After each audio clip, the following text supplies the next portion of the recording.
मुंबई मेट्रोच्या वर्षपूर्तीच्या पार्श्वभूमीवर माझी मेट्रो हे घोषवाक्य घेऊन मेट्रो उपनगरीय भागात धावते। मात्र याच मेट्रोच्या सुरक्षेवर सरकारनं लाखो नाही तर कोट्यवधी रुपये खर्च केलेत। प्रवासी भाडं कमी करण्याबाबत मेट्रो चालवणारी खासगी कंपनी मात्र तयार नाही। मेट्रोच्या सुरक्षेवर यावर्षी 28 कोटी 14 लाख रुपये सरकारी तिजोरीतून खर्च झालेत। खासगी मेट्रो वन कंपनीच्या मुंबई मेट्रोवर सरकारी तिजोरीतून होणाऱ्या या खर्चावर माहिती अधिकार कार्यकर्ते अनिल गलगली यांनी आक्षेप घेतलाय। मेट्रोचं भाडं 10 आणि 15 रुपयांवरून वाढवत आधी 20 आणि नंतर 40 रुपये केले।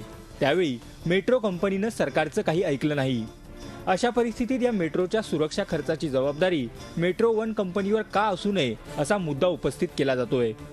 अभी जो सिक्योरिटी पर जो पैसे खर्च हो रहे हैं 28 करोड़ रुपए वो MMRDA कर रही है।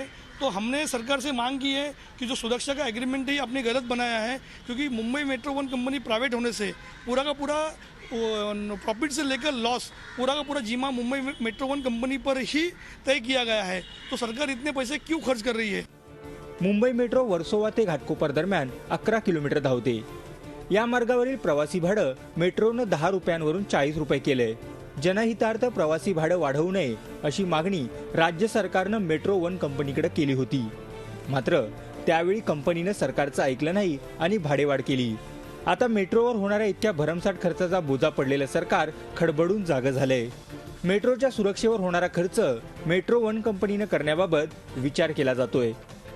बाकायदा मेट्रो ने पैसेंजर्स की देखभाल का जिम्मा भी उन्होंने उठाना चाहिए, लेकिन जब तक वायबिलिटी नहीं होती तब तक सरकार ये खर्च वहन करेगी। इस प्रकार का चर्चा हुई थी, लेकिन आज फिर उसका ऑडिट देखकर आगे का निर्णय किस प्रकार से करना महाराष्ट्र सरकार करेगी। गर्दी नियंत्रण, येणाऱ्या जाणाऱ्यांवर नजर, मेटल डिटेक्टर, स्टेशन्सची देखरेख, स्निफर डॉग स्क्वॉड यावर कोट्यवधी रुपये खर्च करून सरकार मेट्रोची सुरक्षा करते।